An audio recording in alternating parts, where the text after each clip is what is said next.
آج دیکھو پورا سال دن رات دشمن پھونکتے ہیں حضرت صدیق اکبر رضی اللہ تعالیٰ عنہ کو، اور یہ تانا دیتے ہیں کہ مدد کھا گئے سارا سال۔ اور اپنی صورتحال دیکھو کہ سارا سال تو کیا حضرت صدیق اکبر رضی اللہ تعالیٰ عنہ کا دن مناتے ہوئے بھی کیا سنی خطیب ان کا دفاع کرتا ہے کہ وہ عادل تھے؟ ادھر ظالم غاصب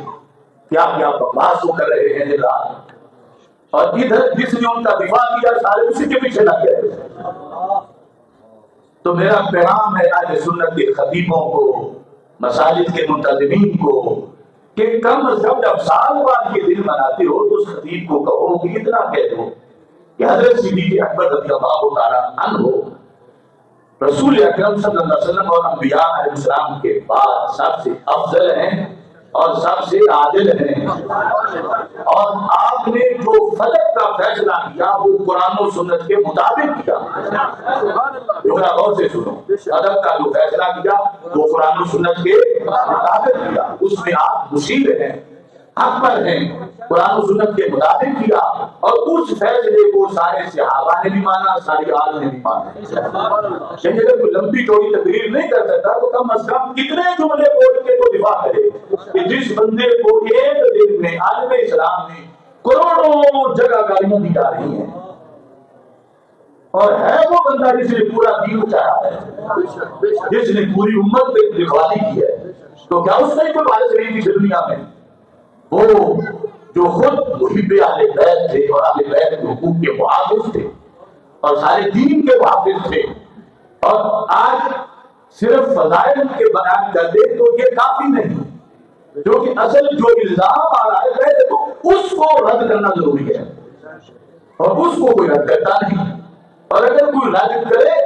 تو پھر اس پر گستاخی اہل بیت کے بدلے لگائے جا رہے ہیں۔ اور پھر شان صدیق اکبر رضی اللہ تعالیٰ عنہ کا جلسہ کچھ لوگ صرف اس لیے کرتے ہیں کہ ہم جو کھٹملوں کے ساتھ مل کے رہتے ہیں اس پہ پردہ پڑ جائے، کہ جب ہمیں یہ کہا جائے کہ تم تفصیلی ہو تو رافتی ہو تو ہمیں تو خود شان صدیق اکبر پہ جلسہ کیا۔ ہمارے ائمہ نے اس بارے میں حکم صادر کیا ہے۔ یہ امام طحاوی بلکہ امام طحاوی کا جو عقیدہ ہے، امام طحاوی جیسے امام نے اہل سنت کا جو عقیدہ لکھا،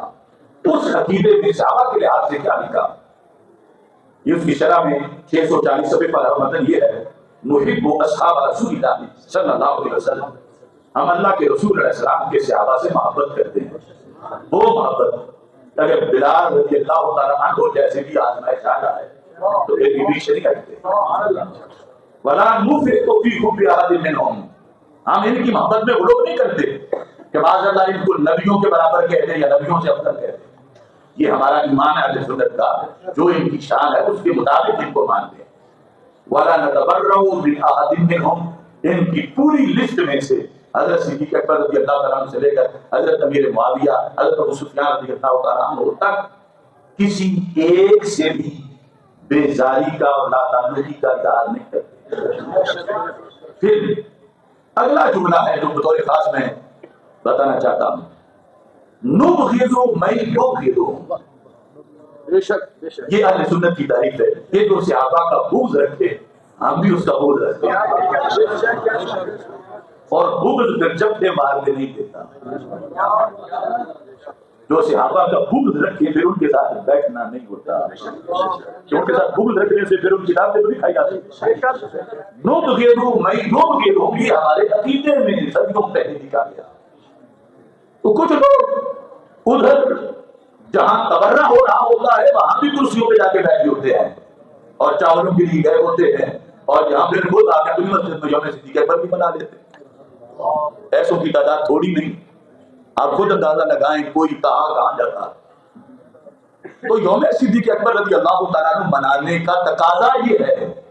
کہ جو بغض صدیق رکھے تیرے دل میں اس کا بغض ہو، جو صحابہ سے محبت کرے تیرے دل میں ان کی محبت ہو، جو اہل بیت اطاعت سے محبت کرے تیرے دل میں ان کی محبت ہو، جو اہل بیت سے بغض رکھے تیرے دل میں اس کا بغض ہو، جو صحابہ سے، کیونکہ یہ صحابہ کے لحاظ سے آزمائش زیادہ تھی اس لیے انہوں نے یہ لفظ یہاں لکھے وَنُبْغِضُ مَن يُبْغِضُهُمْ، اور یہی حکم آج کے لحاظ سے کیا ہے کہ جو آنے بہتر آج سے بغض رکھے، سنی وہ ہے کہ اس کا بغض دل میں رکھے،